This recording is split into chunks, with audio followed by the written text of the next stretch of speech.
যদি কোনো ব্যক্তি এই পৃথিবীর ভিতরে, যদি কোনো ব্যক্তি এই দুনিয়ার ভিতরে এমন আমল করে ফেললো, কেমন আমল যেগুলো আল্লাহ রাসূল বলেনি, যেগুলো আল্লাহ রাসূল নিষেধ, যেগুলো আল্লাহ রাসূলের নির্দেশ নাই, সেগুলো যদি কোনো ব্যক্তি করে ফেলে, সে কি করলো? বিদআত করলো। সে যদি বিদআত করে তাহলে তার সমস্ত আমল বাতিল হয়ে যাবে। তার যদি সমস্ত আমল বাতিল হয়ে যায় তাহলে তাকে জাহান্নামে যেতে হবে। সে যদি জাহান্নামে চলে যায় তাহলে তাকে জটিল ও কঠিন শাস্তি পেতে হবে। সম্মানীয় উপস্থিতি, আমি আপনাদেরকে ছোট্ট একটি উদাহরণ দিয়ে বুঝাই, তাহলে আপনাদের বুঝে আসবে। যখন কোন মৃত্যু ব্যক্তি মারা যায়, যখন কোন মৃত্যু ব্যক্তির বাড়িতে যায়, তখন আমরা দেখি একদিকে মাইয়েরটাকে শুইয়ে দেওয়া হয়েছে, আর একদিকে উদম উদম রান্না বান্না চলছে। এটা কি ইসলামের নীতি? এটা কি ইসলামের নিয়ম? এটা কি ইসলামের কারণ? জি না, এটা তো আল্লাহ বলেনি, এটা তো আল্লাহ রাসূল বলেনি। তাহলে আমরা করব কেন? তাহলে আমরা মানবো কেন? মনে আল্লাহ রাসূল আরেকটি হাদিসের মধ্যে বলেন, মান আমিলা আমালান লাইসা আলাইহি আমরুনা ফাহুয়া রাদ।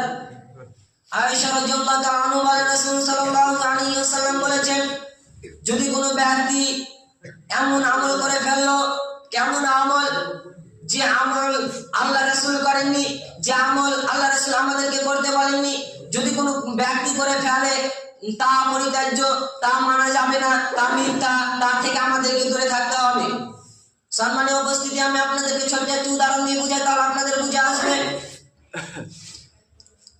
আল্লাহ রাসূল বলেছেন, আজকের মরল, আজকের সর্দার করছে আর আল্লাহ রাসূল বলেছেন, যদি কোনো ব্যক্তি জিনায় লিপ্ত হয়, সে জেনাটি যদি অবিবাহিত হয় তাহলে তাকে 100 গড়া মারতে হবে এবং 1 বছরের জন্য গ্রাম থেকে তাড়িয়ে দিতে হবে। আর এবং যদি কোনো ব্যক্তি বিবাহিত হয়ে যদি জেনায় লিপ্ত হয় তাহলে তাকে এক গর্ত করে সেই গর্তের ভিতরে তাকে প্রবেশ করিয়ে রজন করানোর কথা বলা হয়েছে। আজকের মরল, আজকের সর্দার, আজকের বিচারকরা করছে আরাম।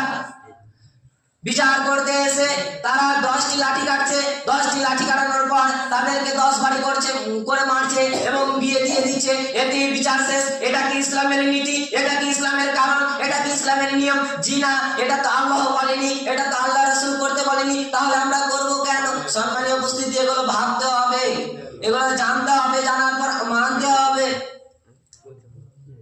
আল্লাহ তাআলার কথা হলে যেন আমাদেরকে বিদআত থেকে দূরে থাকার তৌফিক এনায়েত করেন। সকলে বলি আল্লাহুম্মা আমিন।